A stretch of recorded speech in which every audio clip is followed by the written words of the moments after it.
What a day today was. I want to go over ADMP. We're going to go over YELL, the bankruptcy squeeze. We're going to be going over a lot today, so make sure to tune in for the whole entire video. We're going to be going over how we caught ADMP, how we caught YELL this morning.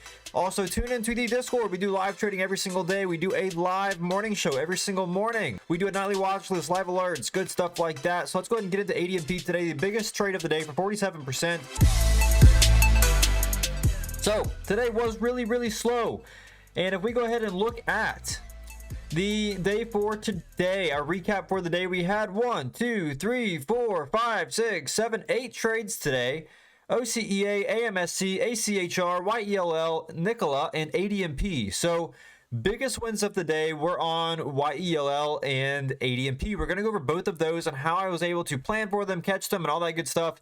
So make sure you tune in, take some notes, learn a thing or two, put it into your own trading going forward and see how you do. Might learn a thing or two, might help you out, who knows. So let's go ahead and get into ADMP. And we did really well on ADMP today. Looks like you guys banked on this. This was right at the end of the morning stream at around 10:36 was the close. And what a freaking trade. Today was so slow. Really small green up until this ADMP, and ended up taking home the bacon after ADMP. So if we go ahead and pull this up here, you can see this thing was going nuts. Let's go ahead and change layouts here so you guys can get a better idea of what we're looking at.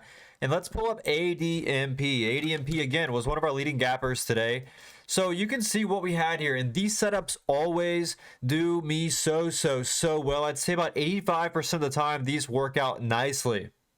So if you take a look over here at the daily, you can see that the only thing we really had to worry about was 200 way up here at like 8.8. So you can see we had the 200 sitting way up there at like 8.8.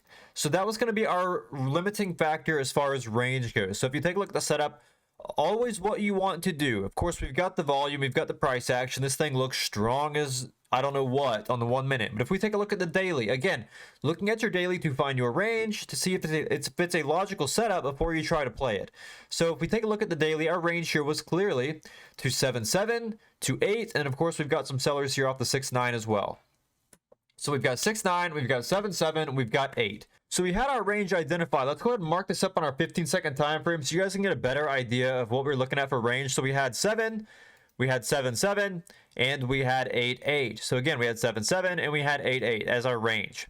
So what did we do here? If you take a look here for proper entry, you see we had this range from $5.20 to about $7. Now, that's about $1.80 of range, which is a lot of range, okay?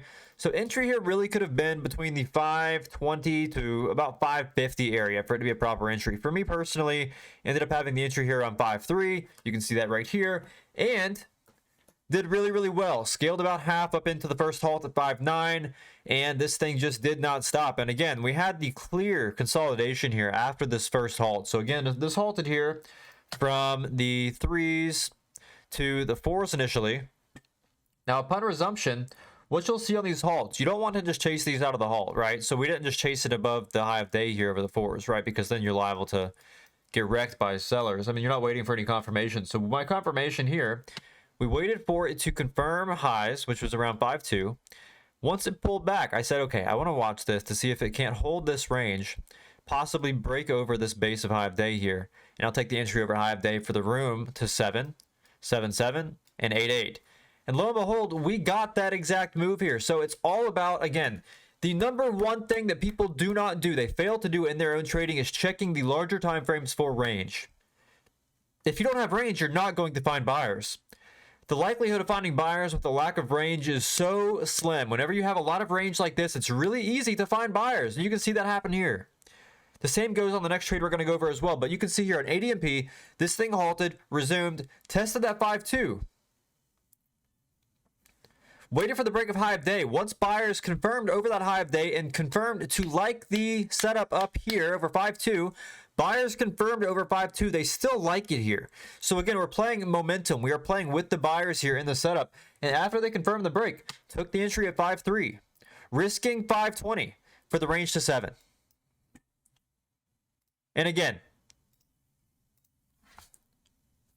5.32 entry. Scaled some into the first halt at 5.9, the rest out over 7, and then 7.85 at the top. That is the biggest thing that you need to know how to do in trading, is taking the time to look at your range on the daily. If you're not doing that, you're doing yourself a disservice. So make sure you do check that. So again, really similar setup here, looking at the range on the daily to see if we had range to play here. And again, we did. Let's take a look at the daily over here. We had clear range to about 2.4. And you can clearly see that 2.4 right here. And then over 2.4, we had the room to about 255. So you can see that again. Right here, we had the 2.4, and then we had the 255 right overhead. You see, we took the entry there at 214. Entry would have been, let's mark our entry up here. Mark our entry up here at 214. You can see right here. After buyers confirmed here, entry risking that 209 for the continuation to high of day, which was that 2.4, and then over the 2.4 to 2.4 high of day. So then, of course, the test of high of day was our target 1 here. So we had about, what, 5 cents of risk. We have 5 cents of risk. Potential upside was about 35 cents, right? About 35 cents to target 1. So fantastic risk to reward again in the setup too. This thing ended up going. It's actually at 316 right now. So that is our trading tip of the day. Make sure you guys do take some notes. I post a video like this every single day going over our biggest trades of the day. Make sure to tune into the Discord tomorrow morning for our live trading from 8 until 11 a.m. every single morning. The nightly watch list will be up tonight. We're doing a giveaway in 2 weeks for $500 and our live alerts every single day along with our classes on Wednesdays and all that good stuff. So I will see you guys with the team. Have a blessed rest of your afternoon. Do better. Stay disciplined. Stay consistent. I'll see you guys tomorrow. Peace, guys.